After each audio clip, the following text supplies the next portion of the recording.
Hi, this is Mike with Airstream Adventures. Today we're going to take a look at our refrigerator-freezer combination component. In this particular model we have a tab that we push down on the top left-hand corner of the refrigerator to open up the refrigerator door. On the freezer compartment we have a tab that we push up on the bottom left-hand corner of the freezer door to open up the door. Inside we have a control panel. We have a power on and off button, and we have our electric, that's our utility power connection or camp connection, or if a generator were plugged in at our power cord connection, that would also indicate that a generator is present. Gas, battery, and we have an auto mode. In the auto mode, it's automatically going to select the most efficient source of energy for our refrigerator freezer combination.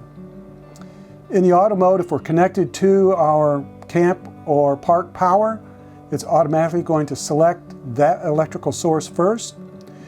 If it weren't connected to a camp or utility connection, it would automatically select gas. And if the gas wasn't present, if our tanks were turned off or empty, it would automatically select battery. So it'll go through this step process to automatically select the most efficient source of energy to go ahead and operate our refrigerator freezer combination. We can manually select the source of energy just by pressing it.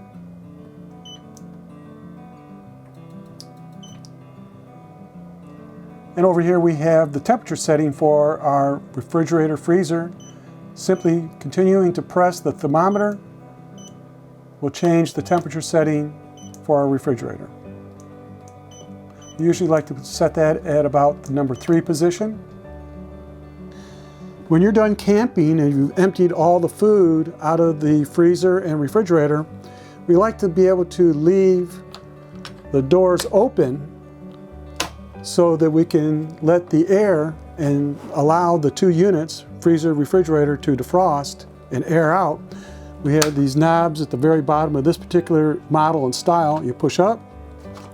And this one here you push up, it locks those latches in position and allowing you to slightly push in on the doors, leaving them slightly ajar so the 2 units can air out and defrost properly.